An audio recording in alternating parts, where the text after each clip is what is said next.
Hello à tous, bonsoir, bonsoir. On est ravis, Béatrice et moi-même, de vous accueillir ce soir pour ce joli webinar. Un webinar très important pour nous parce qu'en effet, on va traiter de différentes thématiques, mais notamment de la notion briser le plafond de verre. Et là, en l'occurrence, on va être plutôt sur briser votre propre plafond de verre, excusez-moi. Je vais me présenter brièvement. Je suis Ariane, CEO de Parenthèse. Parenthèse est née finalement de mon investissement chez GoldUp en mai 2020. Ouais, 2020, parce que le temps passe tellement vite que du coup, on se mêle les pinceaux. On ne sait plus si on est en 2020 ou en 2019, en 2021. Toujours est-il que j'ai créé Parenthèse auprès de Mélanie Dinan, qui est présente ce soir, qui est la CEO de GoldUp. Je suis également la fondatrice auprès de Béatrice Bellabas, qui est présente ce soir, d'un projet qui s'appelle SAS. Mais on vous en parlera à une autre occasion parce que là, ce soir, l'idée, c'est de pouvoir parler de leadership féminin, de plafond de verre et de différentes notions qui parlent à beaucoup de femmes aujourd'hui. Et on a la chance et l'honneur de pouvoir discuter de tous ces sujets-là aux côtés de Florence Sandis, qui est l'auteur du livre Briser le plafond de verre, que je dévore à chaque fois. J'y retourne dès que je peux, lorsque j'en ai besoin, et de Mélanie Dinan, qui est la CEO de GoldUp. Du coup, je vais te laisser te présenter, Béatrice. Merci Ariane. Donc, je suis Béatrice Bellabas, fondatrice et CEO de la société Sociobel qui accompagne les salariés dans les entreprises. Voilà, une entreprise qui a été créée il y a 12 ans environ. Et nous avons un partenariat, nous sommes porteurs de projet avec Ariane, effectivement, sur SAS. Donc, moi, j'ai vraiment hâte, après avoir dévoré, effectivement, les différentes productions de nos deux invités, et bien d'approfondir la question du positionnement féminin, des freins, et de toutes les astuces, on va dire, les outils qui vont permettre en fonction aux femmes, notamment qui sont invitées, j'imagine qu'il y a des hommes, j'espère, de pouvoir avancer et de pouvoir dépasser ce plafond de verre. Voilà. Ouais, totalement. Effectivement, je pense qu'on a quelques hommes, dont le mien et le tien derrière, je crois. C'est ça. Mais on est principalement féminine ce soir, parce que ça nous concerne, effectivement. C'est une notion qui a été inventée dans les années 70, si je ne me trompe pas, par des sociologues féministes. Mais de toute façon, Florence va nous en parler dans quelques instants, parce que je vais l'inviter sur scène pour pouvoir évoquer cette thématique. Là, ce que je vais demander dans le chat, c'est de pouvoir nous dire tout de suite, est-ce que la notion de plafond de verre, c'est quelque chose qui vous fait écho au quotidien? Et si oui, de pouvoir nous dire quel est finalement votre plafond de verre. Bonsoir Florence. Merci Yann et Béatrice pour votre invitation. Écoute, c'est nous. C'est un véritable plaisir. Alors moi, pour donner un peu de contexte aux personnes présentes ce soir, j'ai jeté une bouteille à la mer à Florence, parce que c'est ma spécialité, la bouteille à la mer. À l'issue de ma lecture, je me suis dit, cette femme, j'aimerais pouvoir lui parler, prendre le temps de l'interviewer. Et donc, je lui ai envoyé un message sur Instagram. Et de là, ma petite bouteille à la mer, elle a fait son effet parce que Florence m'a répondu, m'a donné son numéro de téléphone et on a échangé. Quasi une bonne, 45-50 minutes quand même. Et à la fin de cet entretien, elle me dit, bon, qu'est-ce que je peux faire pour vous? En fait, Florence, j'aimerais que vous puissiez donner aux femmes, en tout cas, que je côtoie, des femmes qui me suivent sur les réseaux, cette possibilité de transmission de notions essentielles. Moi, cet ouvrage m'a permis de prendre de la hauteur sur ma personne, sur celle que j'étais à l'instant T, et de pouvoir être dans quelque chose de l'ordre de la vision, pouvoir visualiser là où j'aurais envie d'être d'ici quelques années, pouvoir identifier mes freins, mes atouts. Et donc, je pense que si on a la chance d'avoir autour de nous des femmes qui nous ressemblent ou qui nous parlent en tout cas, qui peuvent nous donner voilà, ces tips pour nous permettre de nous lancer, il faut s'en saisir. Donc, Florence, merci pour cette lecture. Merci pour ta présence. Et étant donné que je vois dans le chat que certains n'ont pas la connaissance de ce qu'est un plafond de verre, j'ai envie de te dire que c'est peut-être le moment pour toi de te présenter et de parler effectivement de cette notion. Alors, le plafond de verre, c'est ces barrières invisibles à la montée des femmes dans les hiérarchies. C'est pour ça qu'on dit qu'il est en verre, parce que c'est invisible. Il y avait un film d'Elia Kazan dans les années 40 qui exprimait ça bien. C'est la première fois qu'on a parlé de frontières invisibles, et c'était pas pour les femmes, ça s'appelait le mur invisible. Et on voyait Gregory Peck qui joue un journaliste new-yorkais à qui on demande de faire une étude sur les Juifs dans les années 40. Et comme il n'est pas juif, il se met dans la peau d'un juif. Et là, il voit que tout le monde se comporte avec lui différemment. On ne lui parle pas de la même façon, on ne lui répond pas de la même façon, on n'accepte pas de lui les mêmes choses. Même sa fiancée se met à se comporter différemment avec lui. Et souvent, je dis aux hommes, si vous étiez tout d'un coup dans la peau d'une femme, vous verriez que déjà, vous arrivez en réunion, on ne vous dévisage pas de la même façon. On ne vous adresse pas, on ne vous répond pas de la même façon. Et donc, c'est très subtil, en fait, le plafond de verre. On vous dit rarement, c'est parce que vous êtes une femme qu'on ne va pas vous faire monter. Mais en fait, c'est systémique aussi. Ce qu'on verra, c'est qu'il y a des frontières externes, beaucoup de frontières externes, parce qu'on est dans une société patriarcale. Et il y a aussi des frontières internes parce qu'on a intégré tout ça. Et si je dois me présenter en quelques mots, moi, je suis journaliste, conférencière, coach, et j'ai aussi créé une société qui s'appelle Briser le plafond de verre, donc qui accompagne les sociétés à 4 niveaux, c'est-à-dire il y a le consulting pour justement auprès des gouvernances fixer un cap, une ambition, avoir un conseil sur tout ce qui est parité, loi pacte, etc. Des conférences pour sensibiliser le corps social, des ateliers pour pouvoir acquérir les outils et se les approprier, et puis du coaching individuel pour les cas particuliers. Voilà. Et j'ai fait 20 ans de télé aussi avant, donc ce qui fait que je travaille beaucoup la prise de parole aussi en public et toutes ces questions d'affirmation de soi. Et j'ai créé ma boîte il y a maintenant 4-5 ans. Bravo. Voilà. C'est un très beau parcours. Et du coup, je rebondis tout de suite sur tes interventions en entreprise.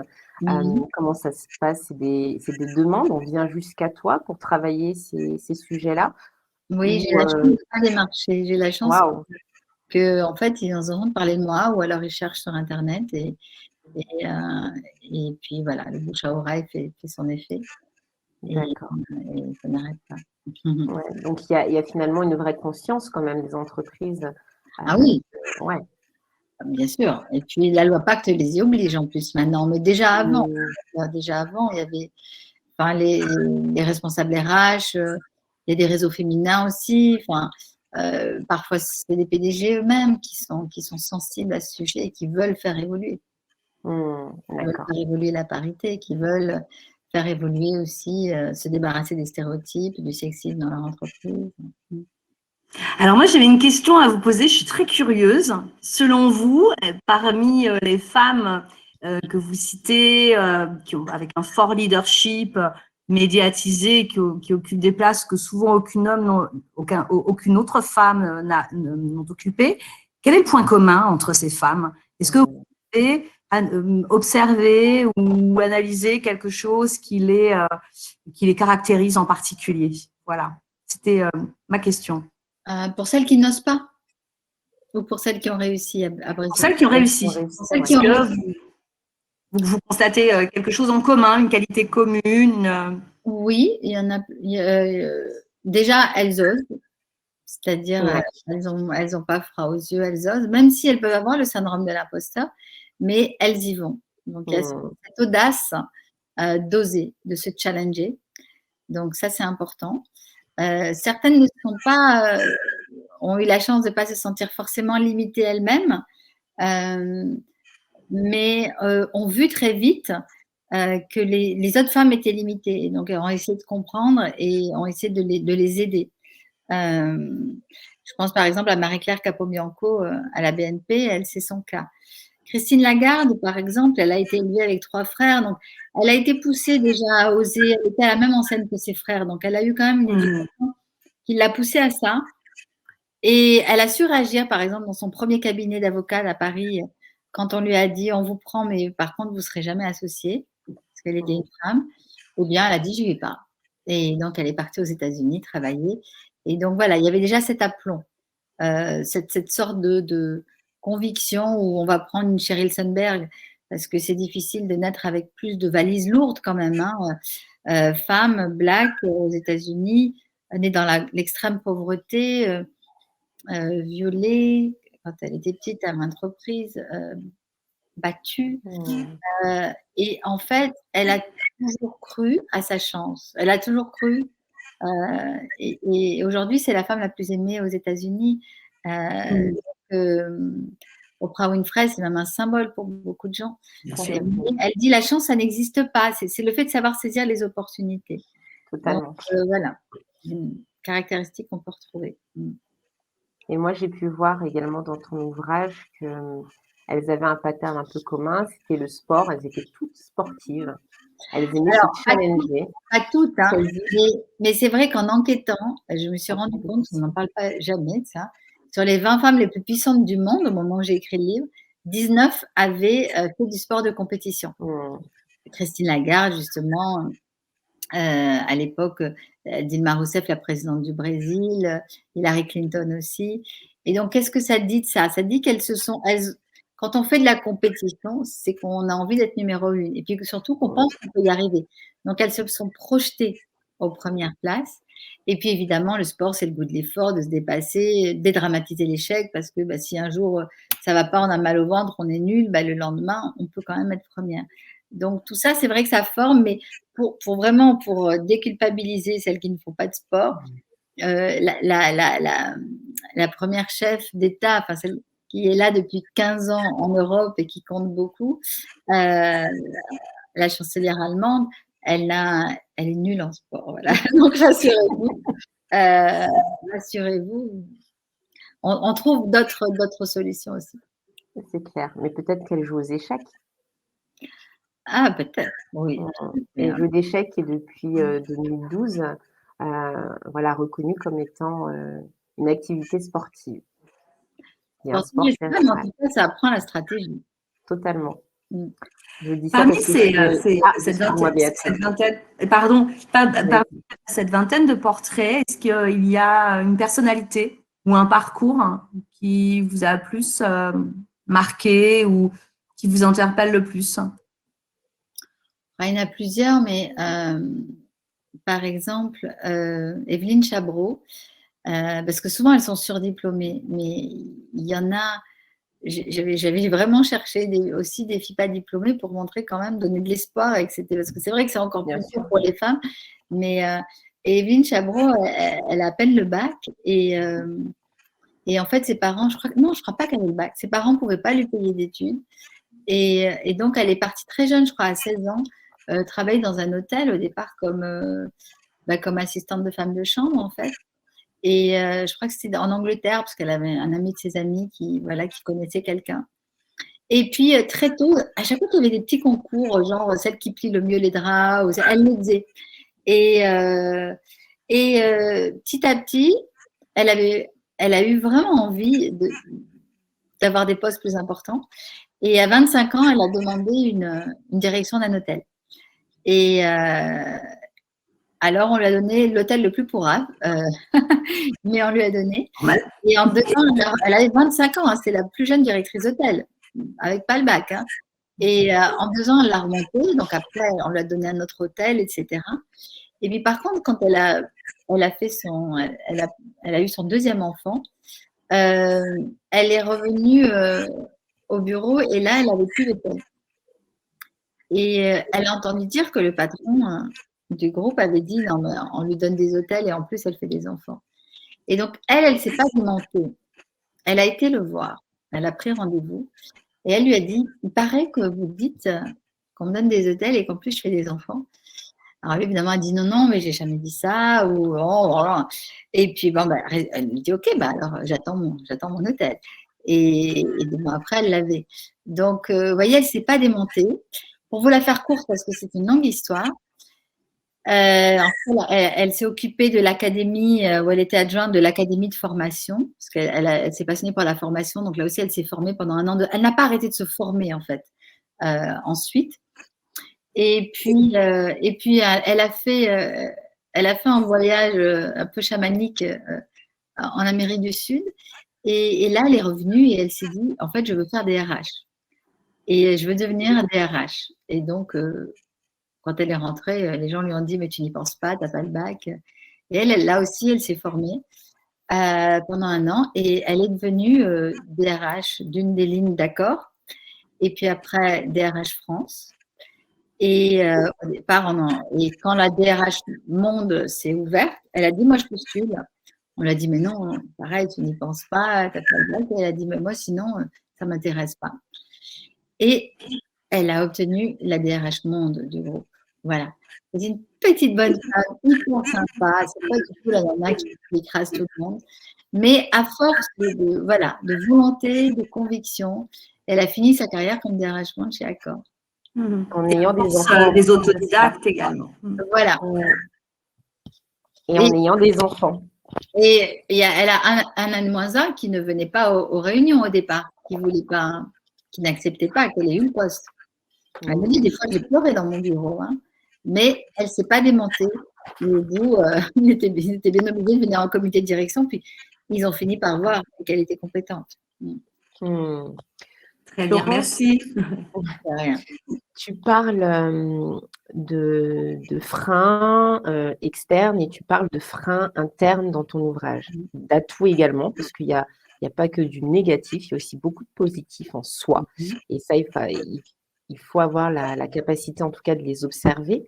Mais du coup, quels sont-ils? Est-ce que tu as réussi à un peu énumérer, faire une cartographie des différents freins internes qu'une femme peut avoir dans sa carrière, et peu importe, hein, que ça soit entrepreneurial ou en société? Déjà, en gros, c'est la confiance en soi, parce qu'on ne nous a pas projeté à ces postes-là. Une petite fille, elle est très bonne élève, mais on ne lui dit pas ce qu'on dit à un petit garçon qui est bon élève, à qui on va dire c'est un futur Premier ministre. Voilà ce qu'on dit au petit garçon. Et la petite fille, on ne lui dit jamais ça.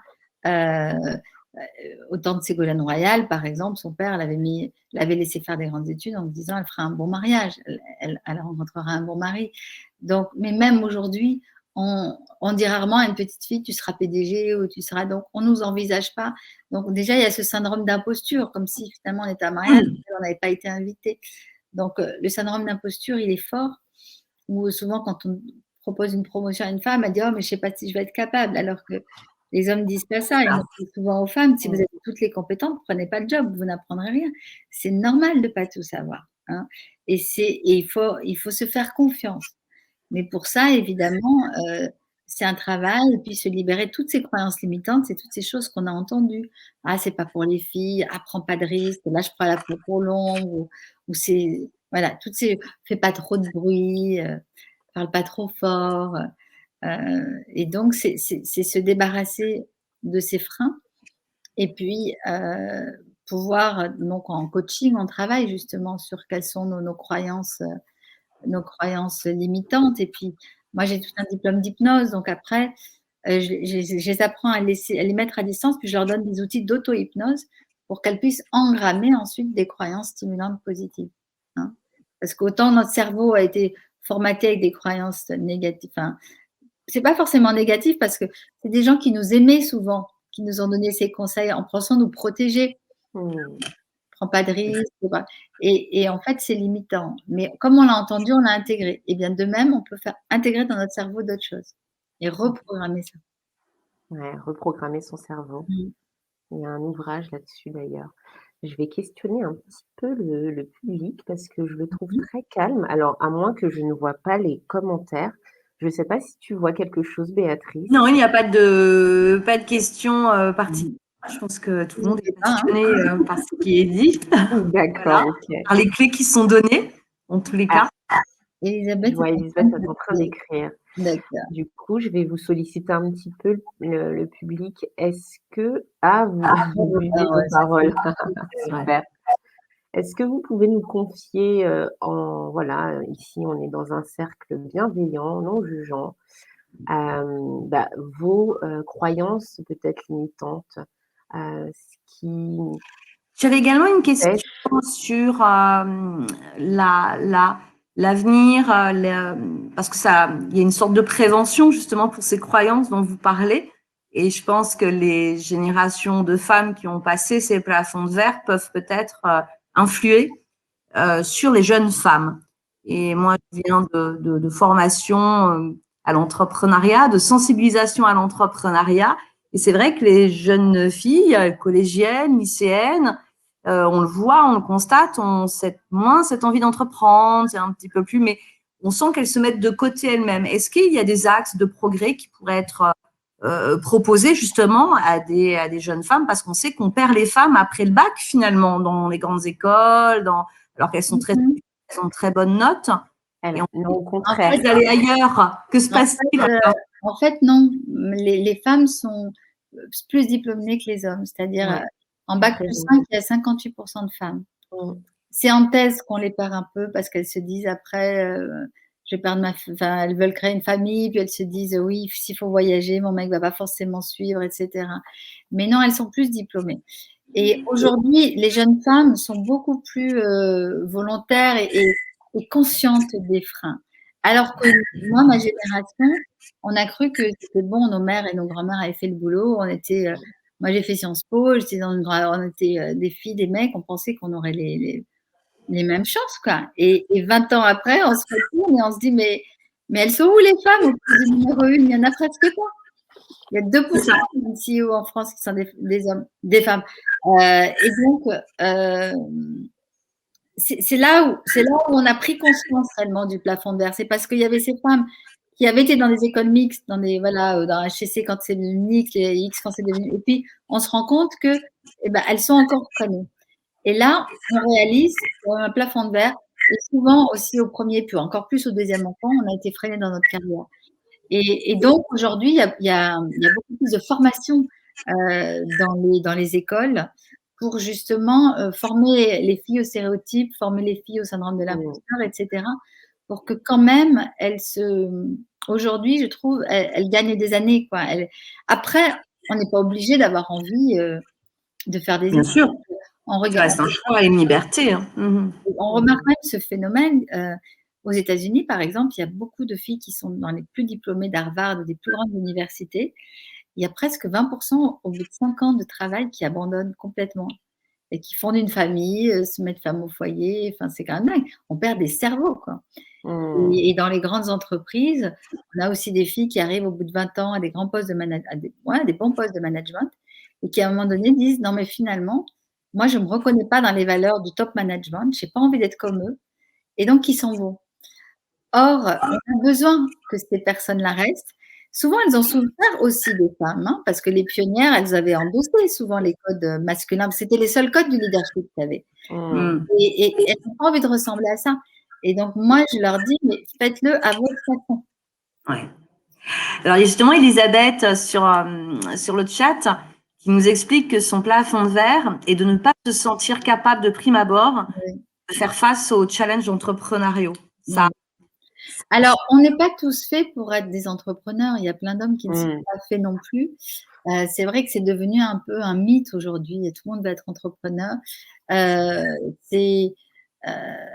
Alors, c'est vrai que quand je vous parlais de ces femmes après 20 ans de carrière, souvent elles partent, elles créent leur entreprise pour avoir leur sens. Maintenant, je ne sais pas si Elisabeth a envie d'être entrepreneur et si ça la limite, alors que c'est son rêve. Mais si ce n'est pas son rêve, elle n'est pas forcée de devenir entrepreneur. Hein. Bien sûr. Elle est en train de me répondre. Ouais. Mais c'est vrai qu'on se freine parfois en se disant, oh là là, souvent les femmes, elles créent une entreprise pour faire vivre leur famille, quoi. Et elles se disent pas, je vais créer des emplois, oh là là, les risques, la paperasse, etc. Parce qu'elles ne se projettent pas comme créatrices de richesse, comme Et ça aussi, c'est dans l'inconscient. Mais regardez, dans les civilisations ancestrales, la déesse mère, c'était une femme. Celle qui crée les richesses, qui enfante, c'était… Et donc, on a cette force aussi incroyable en tant que femme. Et donc, on ne peut pas se dire, pendant des années, on nous a dit, les femmes, vous savez, dans la bonne société, il ne faut pas parler d'argent, quoi. Comme si, finalement, on était presque une prostituée si on parlait d'argent. Mais c'est se réapproprier ces valeurs. Se réapproprier qu'on est créatrice de valeur et que c'est génial de pouvoir faire vivre plusieurs familles et de créer des emplois. Alors, à lycée, mon rêve, et je m'efforce de me dépasser, consciente de ce plafond de verre, et c'est toujours positif derrière. Ça porte ses fruits, mais ça reste un combat. Eh bien, continuez. Et puis, petit à petit, vous dépasserez chaque… Se féliciter de chaque petit pas aussi. Avoir une vision et puis décomposer en étapes et se féliciter vraiment de chaque pas gagné en disant « Oui, je l'ai fait. Je pensais que ce n'était pas possible, je l'ai fait. » Et quand on voit que ce qu'on pensait être impossible, vous l'avez réalisé, petit à petit, vous prenez conscience de votre force. Et après, vous n'avez plus peur de prendre des challenges impossibles parce que vous savez que vous avez cette capacité à les relever. Totalement. Il y a Mélinda qui nous dit « Mon plafond de verre, c'est que j'ai le sentiment que je ne vais pas être à la hauteur. » Et moi, je te dis, Mélinda, que tu vas l'être et que tu l'es déjà. Ça, c'est le questionnement prudent, je dirais toujours un petit peu normal, mais ça peut être moteur moi, je pense que le doute, c'est un signe d'intelligence, ça permet de prendre le risque, ça permet d'avancer aussi à son rythme. Il n'y a pas de modèle préconçu, c'est ce que vous disiez sur l'évolution normale voilà. Et puis plus on avance sur ces escaliers et plus eh bien, on arrive à s'épanouir et avancer plus haut. Voilà, super intéressant. C'est vrai que le syndrome de l'imposteur, ça nous pousse à être meilleurs. Ça nous met un peu la pression. Donc ça, c'est la pression positive. Par contre, il ne faut pas après qu'on se saborde.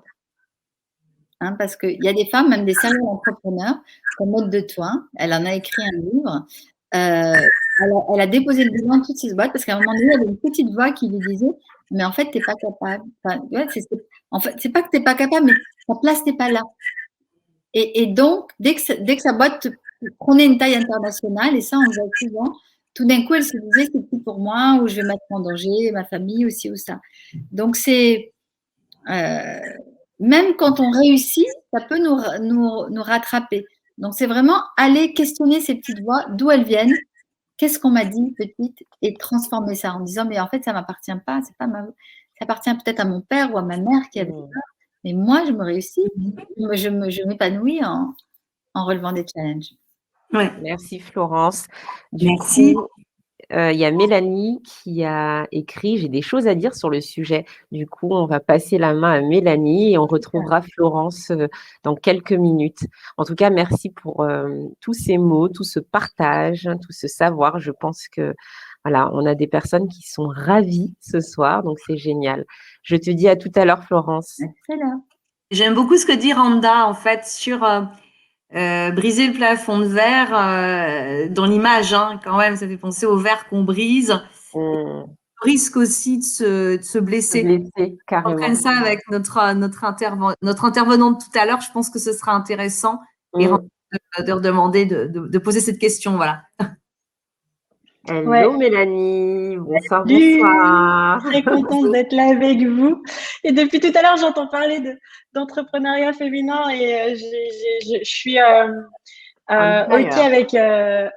on fire, OK avec plein de choses qui ont été dites. Moi, je prends mes notes depuis tout à l'heure. Je suis toujours mon petit carnet et mes notes. Et il y a vraiment des choses très intéressantes qui ont été partagées, autant je vois dans le chat que dans ce que vous étiez en train de dire.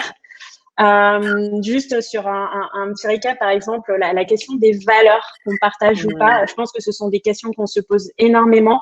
Nous, on va revenir là-dessus, mais Gold Up, cette communauté et ce bootcamp genré dédié aux femmes entrepreneurs, ça a été créé parce qu'à la base, Gold Up, ça émane de The Family, qui est une structure qui accompagne des startups et que beaucoup de femmes nous disaient, mais on ne se reconnaît pas dans les valeurs que vous partagez sur vos vidéos, etc.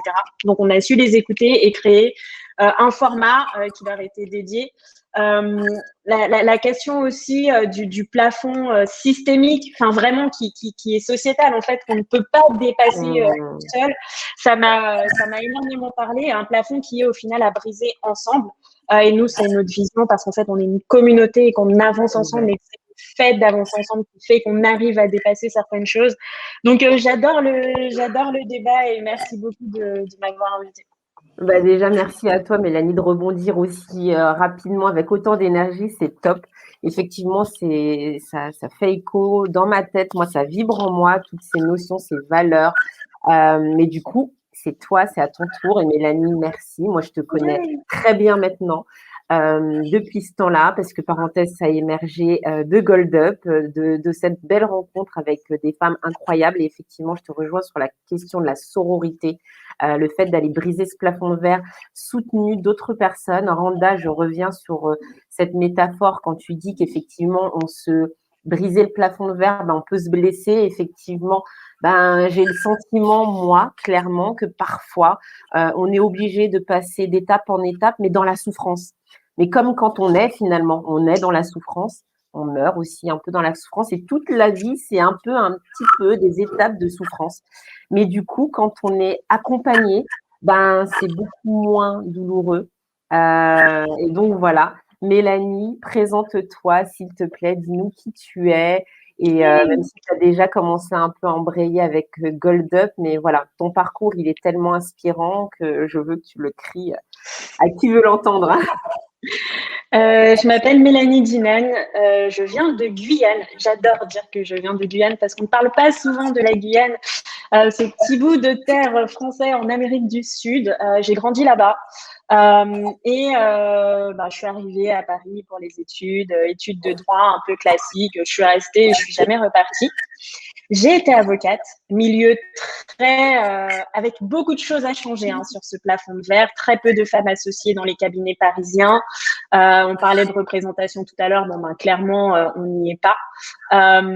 Des avocates femmes qui se font appeler mademoiselle par les juridictions, alors que les hommes devant leurs clients se font appeler maître. Enfin, voilà des petites différences de niveau, des rendez-vous en expertise où on ne nous laisse pas prendre la parole parce que les femmes ne sont pas censées s'y connaître sur tel ou tel domaine. Enfin, c'est vraiment compliqué parfois de trouver sa place, de se sentir légitime parce que le système fait en sorte qu'on ne se sent pas légitime. À ce moment-là, moi, j'ai fait du droit pour faire un métier qui faisait sens. Je pense que quelque part, j'avais déjà ce côté entrepreneur, mais je me suis dit, OK, profession libérale, parce que moi, dans ma famille, j'ai aucun modèle, j'ai pas d'entrepreneur, et comme je le répète, je viens de Guyane. À l'époque, on n'a pas encore tout ce contenu, tous ces lives, donc merci, mais encore vraiment de produire ce genre de contenu, mais on se rend pas compte de la chance qu'on a aujourd'hui d'avoir tout ça qui est hyper accessible. Moi, il y a 10 ans, quand je me posais des questions, il n'y avait pas grand-chose. Du coup, je me dirige vers cette profession et à un moment, je me dis deux choses. Je me dis, mais OK, là, ça m'allume pas. Et de deux, est-ce que j'ai envie de ce sexisme ambiant, etc., d'en faire un combat ou pas tout au long de ma carrière? Est-ce que j'ai envie de porter ce truc, quoi? Et je me suis dit, non, en fait. De un, ça fait pas de sens. Et de deux, j'ai pas envie de ça. Donc, qu'est-ce qu'on fait? OK, et on part et on va chercher autre chose à faire. Du coup, je quitte la profession vraiment. Je fais une omission du barreau. Donc, c'est pas une démission. Je peux me réinscrire si j'en ai envie un jour. Mais à ce moment-là, je m'écoute et je me dis, OK, qu'est-ce que tu veux faire? Là, prends-toi 2 mois et fais juste des choses que tu aimes faire. Ne te pose pas de questions. Il n'y a aucun enjeu. C'est juste une parenthèse, tu vois, comme quoi dans ta vie où tu vas juste kiffer. Et donc, je me suis autorisée des choses. Je me suis autorisée à traîner au wagon, qui est un endroit à Paris où on apprend à coder, par exemple. Je me suis autorisée plein de choses que je me serais peut-être pas permise. Et là-bas, je rencontre quelqu'un qui deviendra par la suite mon associé. Je l'aide sur ses projets à lui. Et de fil en aiguille, on se rend compte qu'on travaille très bien ensemble, que ça matche bien. On a une troisième personne qui nous rejoint dans l'aventure. Et je me retrouve à cofonder une start-up dans l'économie circulaire. Alors moi, sur chacun de mes postes, je me suis jamais posé la question de la légitimité parce que j'avais pas le choix. En fait, c'est déjà très compliqué. On te fait sentir à chaque fois que t'es pas à ta place quand t'es une femme noire dans ce genre de milieu, dans l'entrepreneuriat, dans l'avocature, parce qu'en fait, il y a pratiquement personne qui te ressemble, voilà. Et t'es obligé d'y aller. t'es obligé d'y aller. Et après, je sais que, vous savez, les gens qui réussissent ont toujours le biais du survivant parce qu'ils ont réussi, ils se disent oui, mais si je l'ai fait, tout le monde peut le faire. Je sais qu'il y a eu les rencontres, je sais qu'il y a eu la chance, je sais qu'il y a eu les opportunités. Mais en tout cas, j'ai jamais eu ce truc de mince, j'y vais ou pas. Non, j'ai eu l'opportunité de monter une boîte. Ouais, j'y vais, je donne tout ce que je peux et je me dis au pire, j'apprends. On verra ce que ça donne. C'est comme ça que je rencontre The Family, qui est une structure qui accompagne des startups depuis 8 ans maintenant, qui investit en fait dans des startups. Donc, c'est une structure d'investissement. Et je rencontre là-bas Alice Zaguri, qui est la CEO de The Family. Elle est en train de créer à l'époque une communauté qui est dédiée aux femmes qui ont fondé ou cofondé des startups. C'est l'embryon de GoldUp. Et on commence comme ça à se voir, à faire des dîners, etc. Et je sens qu'on peut pousser le truc un peu plus loin parce que moi, à ce moment-là, je suis en train d'entreprendre. J'ai monté ma boîte avec 2 hommes, mais je vois ce que c'est d'être une femme et de lancer sa boîte. Je sais que si j'avais été seule à lancer ma boîte, on n'en serait pas là aujourd'hui, qu'on n'aurait pas eu cette légitimité qui nous a été accordée parce qu'il y avait des hommes dans la boîte. Et ça commence à réveiller un truc chez moi. Je sais pas si c'est le truc de l'avocate qui a envie de défendre la cause, mais ça réveille un truc chez moi. Et un jour, à The Family, j'en discute et je dis non, mais là, on peut faire plus en fait. Il y a énormément de choses à faire. C'est très compliqué de monter une boîte quand on est une femme. Il y a des inégalités structurelles, sociétales, comme ce plafond de verre dont on est en train de parler depuis tout à l'heure. Et en fait, il faut qu'on se serre encore plus les coudes, il faut qu'on avance encore plus. Enfin, je sais pas, j'ai dû paraître très passionnée ce jour-là parce que le lendemain, je reçois un message que j'ai encore dans mon téléphone de quelqu'un qui travaille à The Family et qui me dit j'ai repensé à notre conversation d'hier. On vient de lancer un programme et un bootcamp dédié aux femmes entrepreneurs qui s'appelle GoldUp. On cherche quelqu'un pour prendre la tête de ce programme. Et si ça te dit, tu prends un café avec Alice et on en discute. Et j'ai pris un café avec Alice. Je suis jamais repartie de The Family, en fait, donc qui est cette structure qui accompagne les startups, qui a créé un bootcamp dédié aux femmes entrepreneurs. Pourquoi GoldUp ça a été créé? Parce que sur un des derniers week-ends d'intégration qu'on avait fait à The Family, des boîtes qui avaient intégré donc la structure qui accompagne les startups, on a eu 42 participants et 42 hommes. Voilà. Et que Alice Zaguri, qui est la CEO de The Family, s'est dit mais je suis une femme, moi j'arrête pas de faire des podcasts, j'arrête pas de faire des articles pour inciter les femmes à entreprendre, à venir nous rejoindre, à se faire accompagner par nous. Ça ne marche pas. Qu'est-ce qu'on fait là maintenant tout de suite pour régler le problème? Et la réponse a été GoldUp. Ils se sont dit, mais vraiment, on met le paquet, on y va. Si ça marche, bah ça marche. Si on aide des femmes, si ça marche pas, tant pis, on aura testé. Mais on tente des choses concrètement pour accompagner ces femmes. Et en 1 an et demi, on a accompagné plus de 400 femmes, 450 femmes, puisqu'on vient de terminer un bootcamp. Et en fait, ben c'est là qu'on se rend compte que quand tu t'adresses aux personnes et que tu sais aller les chercher ou juste leur parler, en fait, il y a de la demande. 400 femmes formées en 1 an et demi. On ne se rend pas compte de ce que c'est. On n'arrête pas de dire que les femmes ne veulent pas entreprendre. Voilà. En 1 an et demi, on a eu ça. Ben, je peux vous dire que c'est beaucoup plus que le nombre de femmes qui ont postulé à The Family en 8 ans. Donc voilà. Je vois qu'il y a Sandra qui me dit, t'as quel âge? J'ai 30 ans. Mais moi, je pars très vite quand ça me convient pas. Donc, je suis restée 1 an avocate et pareil, j'ai cofondé ma boîte pendant 1 an et après, je suis partie. Et je vois qu'il y a quelqu'un de la Guyane. Je suis très contente. Voilà. Mais très contente de vous voir. T'as une énergie. Vas-y, Béatrice. Pardon, je t'ai couvert. Vas-y. On dit forcément, on a envie de te poser plein de questions. Quelles sont, tu parlais de 400 femmes accompagnées. Est-ce qu'il y a un suivi derrière? Est-ce que tu les revois après? Et quels sont les secteurs où elles entreprennent et où vous les aidez? Ça, c'est intéressant. Ouais. Parce qu'on parle de plafond de verre. Donc, est-ce qu'on se dépasse tellement dans l'entrepreneuriat? Ouais. C'est une très bonne question. GoldUp, c'est autant un bootcamp qu'une communauté. C'est un bootcamp parce que à la base, The Family, c'est aussi une boîte qui fait de l'éducation. On a énormément de contenu sur YouTube que les entrepreneurs peuvent aller regarder sur une chaîne qui s'appelle Startup Food. On a aussi aujourd'hui une chaîne dédiée sur YouTube pour GoldUp où on donne énormément. Et donc, on s'est dit, il faut cette base commune où elles viennent toutes, on leur donne toutes les mêmes bases pour apprendre à automatiser, pour apprendre à vendre, à revoir leur business model, etc. Et ça, c'est la première porte d'entrée, ce bootcamp. Parce que la suite, c'est quoi? C'est la communauté qu'il y a derrière. Et la communauté, elle s'aide tous les jours, elle échange tous les jours. On est là tous les jours pour les accompagner. Tu vois, c'est Ariane qui me propose de passer un event. Je dis oui, mais sans hésiter, j'y suis. Et on repartage partout sur tous les réseaux. C'est filer un coup de main, mettre en contact avec des journalistes ou autres ou des avocats s'il y a des besoins. En tout cas, on les accompagne, oui, au quotidien.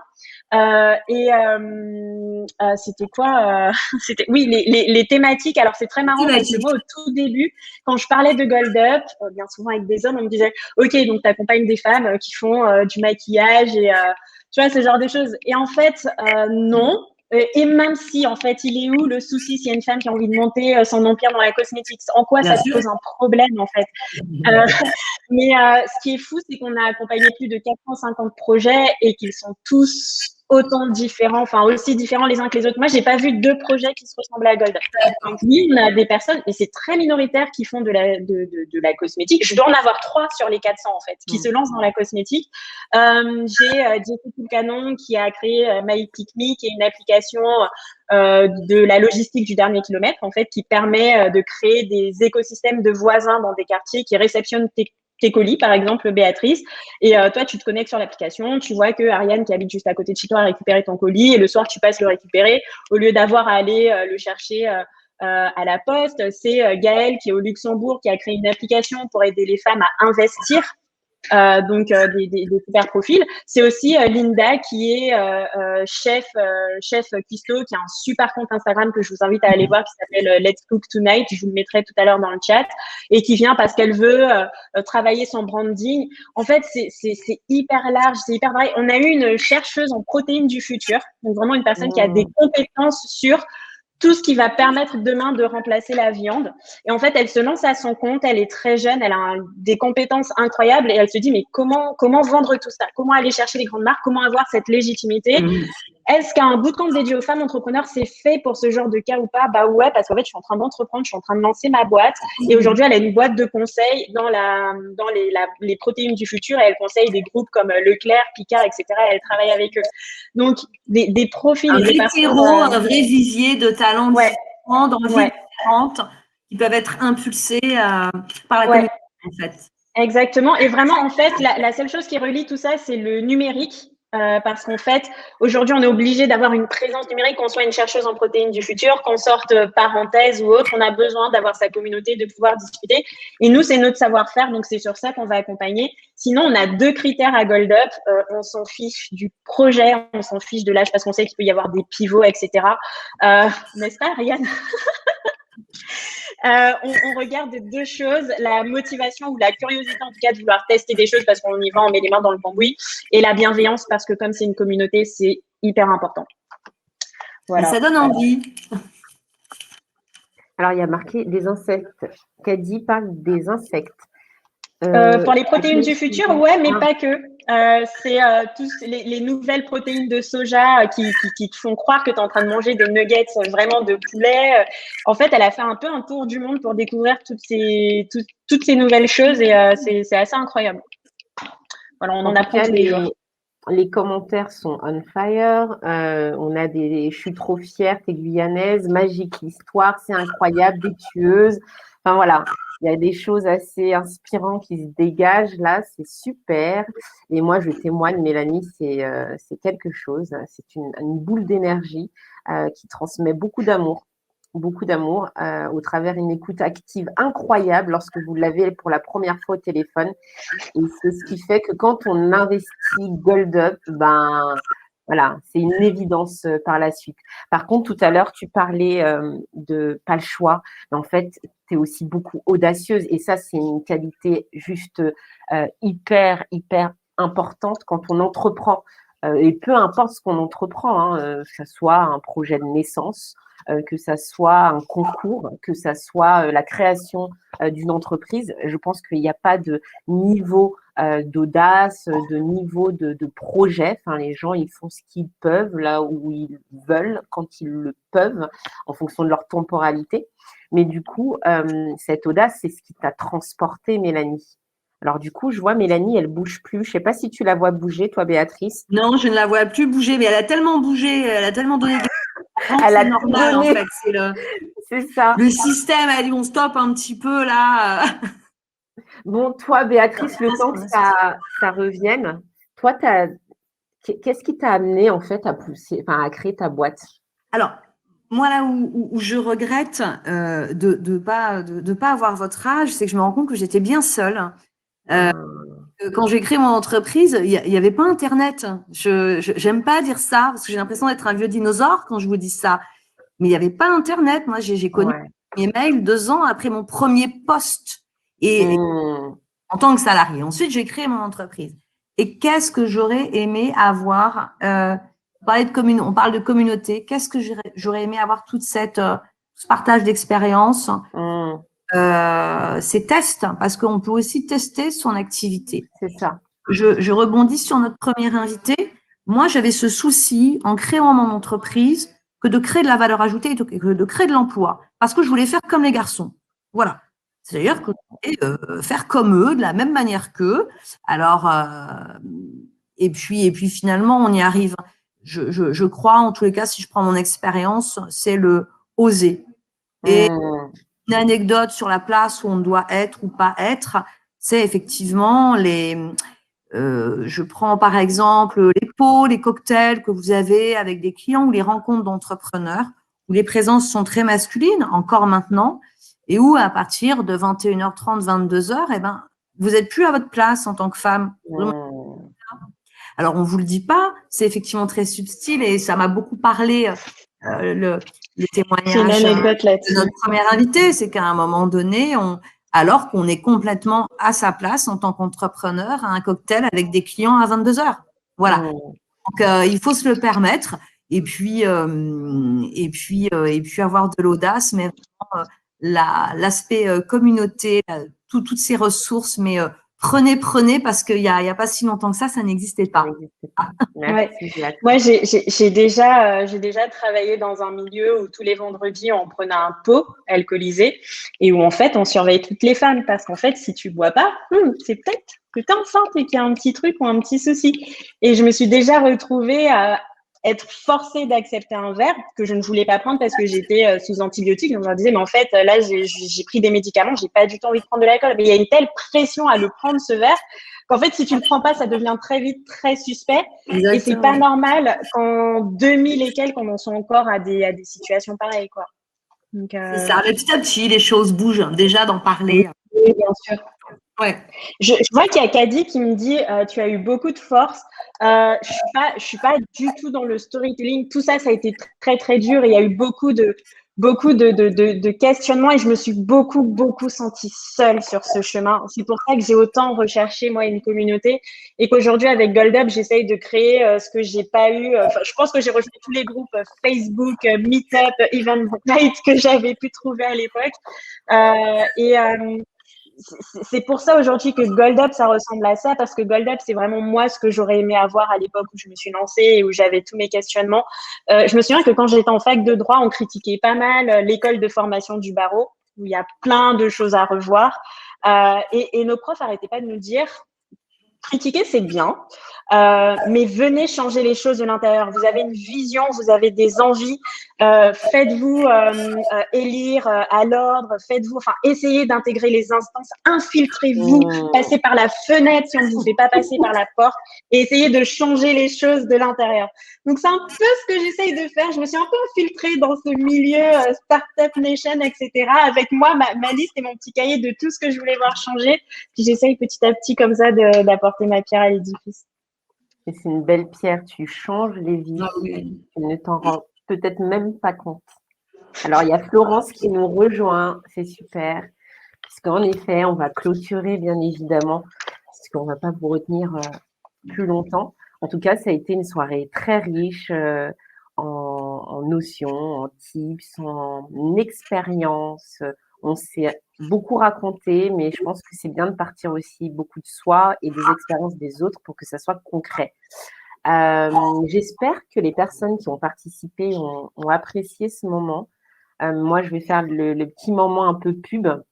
J'ai pas honte, je suis une business développeur, il faut le savoir. Donc, je vous recommande, je pense que je le fais quasi tous les jours, mais vivement, d'acheter cet ouvrage. Bon, Magali qui est en train d'écrire, elle l'a acheté. Voilà. Maintenant, il est en poche avec une autre couverture. Oh, je vais devoir la racheter. Ouais, je peux vous le montrer. Tiens, okay. Ah oui, ok. Bon, on reste dans le même. Parfait. Voilà, à tout petit prix comme ça. Je fais ma business. Ouais, il faut. Moi, j'ai beaucoup apprécié ce format-là parce que du coup, j'ai écrit dedans, j'ai stabiloté, j'ai coché, voilà. Et du coup, c'est assez appréciable. Donc, je vous le conseille Il est plus vivement. beau parce qu'il y a des couleurs dedans, parce que Ouais, c'est de poche. c'est vrai. Donc, Florence 110, briser le plafond de verre. Ça va être votre livre de chevet, je vous le souhaite en tout cas pour 2021, pour vous poser, vous recentrer et puis visualiser là où vous avez besoin d'aller dans les semaines à venir, dans les mois à venir, dans les années à venir. En tout cas, voilà, je vous le recommande vivement. Ensuite, Mélanie Dinan, qui est la CEO de GoldUp. Alors, j'en parle, non pas parce que Mélanie est face à moi, et j'ai parlé du livre de Florence, pas parce que elle est face à moi aussi. Hein. J'ai expérimenté les choses. J'ai expérimenté GoldUp. Je suis sortie de GoldUp métamorphosée, avec des relations humaines que je n'oublierai jamais. Des femmes toutes inspirantes les unes que les autres. J'ai, grâce à GoldUp, permis voilà, de vivre cette aventure entrepreneuriale parce que j'avais créé 2 associations et je ne me sentais pas forcément de créer, de passer cette étape, ce cap de créer cette entreprise. Et ben Mélanie, elle m'a dit, Ariane, tu passes à l'action. C'est bon, t'y vas. Ben, je suis passée à l'action. J'ai appelé un expert comptable, j'ai créé mes statuts, je me suis lancée. Et aujourd'hui, c'est quasi 52 professionnels qui font partie de la parentine que je salue. Donc Camille, Sandra, Elisabeth et j'en passe. Grâce à GoldUp, je me suis autorisée à, voilà, à voir plus loin que ce que je connaissais déjà auparavant, à sortir de ma zone de confort. Et donc, parfois, en fait, on a juste besoin d'espace, de cet environnement qui va nous transporter, qui va nous donner ces fameuses ailes. Et ensuite, ça, voilà, je pense qu'on a ouvert la porte et c'est parti, quoi. Donc, Mélanie et Florence. Rien à ajouter, mais je suis très touchée par ton retour. Non, mais enfin, je suis sincère, authentique dans ce que je dis. Et Béatrice Bellabas, qui est ma collaboratrice depuis très peu de temps, mais que je recherche depuis quelques années maintenant. Et on s'est trouvés et je pense qu'on est parti pour vivre une belle aventure avec SAS. Et voilà, c'est professionnel. Oui, une belle aventure. Et il faut être culotté. Je reprends un ouvrage d'ailleurs et qui est très léger et qui reprend des parcours de femmes. Moi, je pense qu'il faut être culotté, se décomplexer, poser. Et il n'y a rien d'héroïque ou de particulier là-dessus. C'est juste suivre ses envies. Et tout le monde, je pense, dans la mesure où c'est l'envie, on est capable. Voilà. Je crois que vous disiez, Florence, c'est oui, je crois que, si je peux compléter, je crois que souvent on se demande ce que je peux d'abord. En fait, il faut se demander d'abord qu'est-ce que je veux. C'est ça. C'est quoi vraiment mon rêve si j'avais une baguette magique et ensuite on verra bien comment on trouvera les moyens, mais déjà ne pas se limiter à l'avance. Qu'est-ce que je veux au plus profond de moi? C'est ça. Ouais. Il y a un proverbe que j'aime beaucoup qui dit « Avance sur ta route car elle n'existe que par ta marche » et je le trouve très parlant. Comme votre parcours, Mélanie.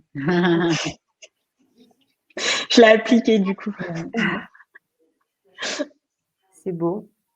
C'est très beau tout ça. En tous les cas, sur le chat, des réactions vraiment très positives. On a l'impression d'avoir transmis du peps, de la profondeur. Voilà. Donc, merci à vous aussi de toute l'énergie que vous transmettez là dans ce chat et dans vos réactions. Voilà, c'est vraiment un plaisir. Moi, j'espère revoir tout le monde très bientôt sur des thèmes intéressants, qui fédèrent, qui permettent de découvrir de belles personnes et des femmes qui brisent les plafonds. Voilà. Waouh, c'est beau. Est-ce que vous voulez qu'on en ait un conseil à la fin, un dernier conseil? Oui, on peut toutes te donner 2 conseils, ça serait chouette. Commence, Florence, je t'en prie. Moi, je dirais, prenez appui sur vos points forts, sur votre singularité, sur des choses que vous réservez peut-être parfois qu'au domaine privé, mais que vous ne pensez pas exploiter dans le domaine professionnel. Et en fait, votre singularité, c'est votre légitimité. Donc, vraiment, osez vous appuyer sur qui vous êtes, sans essayer de singer les autres, parce que à ce jeu-là, ils seront meilleurs. Donc, Voilà, trouver vraiment, et demandez-vous si vous êtes entrepreneur, qu'est-ce que je peux faire que personne d'autre ne peut faire? Alors, on a tendance à dire mais moi, rien, mais si, on est tous uniques. On est tous uniques. Donc, posez-vous cette question et à mon avis, là, vous aurez beaucoup de succès. Merci Florence. Merci. Mélanie, tu poursuis? Ça me parle tellement parce que moi j'ai essayé d'être d'être avocate avec son chignon, mais c'était pas moi. Et il y a des gens qui le font très bien, mais c'était vraiment pas moi. Et à partir du moment où je me suis dit, ok, lâche tout ça, deviens celle que tu as envie d'être. Qu'est-ce que tu as envie de faire en fait déjà de base? Ça s'est beaucoup mieux passé par la suite. Moi, un conseil qu'on donne énormément. Enfin, déjà, entourez-vous de gens qui vivent les mêmes choses que vous, qui se posent les mêmes questions et qui vous comprennent, parce que nos proches ne comprennent pas forcément. Mes parents ne savent pas ce que je fais. Mes amis avocats n'arrivent pas à comprendre ce que je fais aujourd'hui dans la vie. Donc, c'est important d'aller chercher d'autres personnes avec qui on peut échanger. Et ça, c'est le pouvoir de la communauté. Il y a un truc très, très important, nous, qu'on applique à chaque fois, c'est le pay it forward. Pay it forward, ça veut dire je donne sans forcément savoir ce que ça va donner ou ce que ça va me donner en retour. Mais moi, ça a changé ma vie parce que j'ai énormément donné à cette personne qui est devenue mon associée et on en est arrivé à monter une boîte ensemble. Et je me suis énormément investie quand j'étais dans cette communauté As the Family. J'étais toujours une de celles qui participait, qui répondait, qui prenait parfois 1 heure pour faire un feedback à quelqu'un. Et ça m'a amené aujourd'hui à prendre la tête d'un projet comme Cogdep. Donc vraiment, on se demande toujours, ok, mais qu'est-ce que un tel ou un tel peut m'apporter? Comment je peux aller le chercher pour qu'il puisse m'aider? Mais toi, aujourd'hui, qu'est-ce que tu peux faire pour l'aider? Bah là, dans le chat, c'est juste filer du love et mettre des commentaires parce qu'on est toutes là et qu'on échange tout ensemble. C'est passer ce moment tout ensemble. Et voilà. Et un dernier truc, les filles, on arrête de s'excuser. On arrête déjà de se chercher des excuses pour ne pas faire les choses parce qu'au fond de nous, on sait ce qu'on veut et c'est peut-être pas forcément l'entrepreneuriat, comme le disait Florence, c'est peut-être juste parfois appeler une boîte pour prendre des renseignements sur un nouveau job, changer de job. Moi, j'ai des amis qui sont très bien juste en ayant changé de job. Et il y a ce truc, moi, je vais vous le mettre, vous savez, le petit emoji là avec la goutte qui est là, qui parle, je l'utilisais tout le temps, tous les jours. Désolée d'être en retard, désolée de ceci, désolée. Et je me suis interdit d'utiliser le mot désolé. Je me suis interdit de présenter des excuses. Et à la place, j'exprime de la gratitude aujourd'hui. Donc, merci de m'avoir attendu, merci d'être venu. Ou juste parfois, je réponds à un mail de manière normale parce que j'ai lu une étude qui disait que les femmes avaient beaucoup moins de chances d'obtenir une augmentation parce qu'en fait, elles passaient leur temps à s'excuser sur les micro-choses qui se passaient dans la boîte et que donc, du coup, ça donnait cognitivement l'impression qu'elles n'étaient pas à la hauteur dans leur job. Là où les hommes y allaient, j'ai rendu le truc avec 3 mois de retard, c'est pas grave, je le balance comme si c'était la star des rapports qu'il fallait rendre et que j'avais fait mon taf avec 15 jours d'avance. Enfin, vraiment, essayez ça, ce petit hack. On l'oublie, cet emoji. Voilà, Magali. Et puis, on met un smiley à la place et franchement, je vous promets, ça passe tout aussi bien. Voilà. Merci, Mélanie. Je suis tout à fait d'accord. Et dans cette veine, qui n'a pas encore pris le téléphone en disant « Excusez-moi de vous déranger ». Ouais. Vous verrez jamais un mec dire ça. Mais les filles, on a tout dit, excusez-moi de vous déranger. Et quand on réalise, on commence à s'excuser, on ne sait même pas si on dérange, on part du principe qu'on va déranger l'autre. Voulez-vous que l'autre ait une bonne image de vous? Si les premiers mots qu'il entend, c'est excusez-moi de vous déranger. Et donc, vraiment, s'interdire aussi cette phrase, dire bonjour, est-ce que vous avez un petit moment? Est-ce que c'est le bon moment pour vous appeler? Voilà, on peut le dire, savoir si on ne dérange pas, mais le dire de façon positive. Hein? Ouais. Et même pas un petit moment. Arrêtons d'utiliser le mot petit aussi. Bonjour, est-ce que vous oui, le fameux petit. Non, à quelle heure? Voilà. C'est un petit projet. D'occuper l'espace. L'impression de dans les premières secondes. Donc, vraiment, soignez ça, soignez son wording parce que, et vous-même, ça vous met en position sinon d'infériorité tout de suite. Non, mettez-vous d'égal à égal, même si c'est quelqu'un de supérieur dans la hiérarchie. Tout de suite, vous vous positionnez tout de suite. Merci Florence, merci Mélanie. Béatrice, à ton tour. Le conseil, moi je suis une pragmatique. Alors en fait, j'ai pas eu de soucis parce que j'étais dans une profession féminine et j'ai commencé dans l'industrie. Donc qu'avec des hommes, graveleux, j'étais très jeune. D'ailleurs, ils sont en prison aujourd'hui avec ce qu'ils disaient. Voilà. Donc, je suis une pragmatique. Je pense. Le conseil que je donnerais, c'est de ne pas être là où on nous attend d'être. En fait, et d'être parfois dans la posture, pas la compromission, mais la posture. C'est-à-dire que la posture, moi, je les ai un peu singés parfois, les hommes. Alors, c'est ce que vous disiez, hein, sur j'arrive en retard. Bah oui, je suis en retard. Ils m'ont aidé à beaucoup me décomplexer finalement. Et finalement, j'aime bien travailler avec des hommes parce que, eh bien, j'ai l'impression d'occuper plus d'espace parfois avec eux. Voilà, finalement, quand on arrive à faire oublier qu'on est une femme dans un milieu d'hommes, c'est plutôt pas mal.